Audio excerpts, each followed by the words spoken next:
Мұздық үстінде ұйықтап қалған қыз оянғанда, мұздың бөлініп, ал өзінің шексіз мұхит ортасында қалғанын көреді. Ол жаншыра көмекке шақырғанымен, айнала жым-жырт, оны еститін тірі жан болмады. Лизаның жоғалып кеткенін білген серіктері дереу құтқару тобын аттандырған еді. Бірақ ұшы-қиырсыз мұз айдынындағы қыз құдды бір құмырсқадай ғана көрінетін. Оны іздеу шөп арасынан ине іздегендей қиын еді. Ал Лиза болса аман қалудың амалын іздеп барынша талпынып жатты. Оның азық-түлігі де өте аз болатын. Тек бір бөтелке суы мен бір пакет жаңғағы ғана бар. Дәл осы сәтте ол қар астынан ұялы телефонын тауып алады. Бірақ оның байланысы жоқ, әрі экраны шағылған еді. Қоңырау шалу мүмкін емес. Сырттан көмек келерінен күдер үзген соң, ол өзін өзі құтқаруға бел буады. Алдымен жанындағы кітаптан бірнеше бет жыртып алып, содан кейін дүрбінің линзасын күн сәулесіне тосып, демін ішінен тартып күтіп тұрды. Көп ұзамай қағаздан түтін шыға бастайды. Осы әлсіз оттың көмегімен ол қарды ертіп, түнде аман қалу үшін ауыз су қорын әзірлеп алды. Түнде боран соғады. Лиза дереу шатырын тігіп, ұйықтайтын қаптың ішіне кіріп бүрісіп жатты. Оның қолынан келер басқа шара жоқ еді.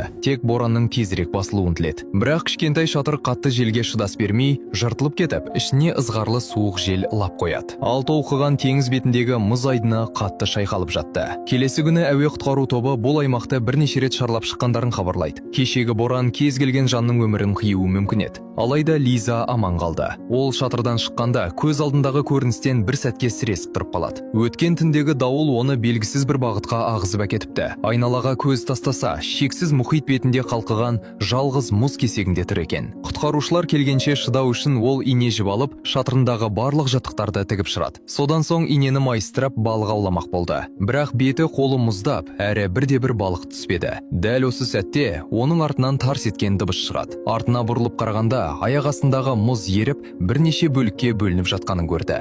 Фильмнің атауы «Бегущая по льду».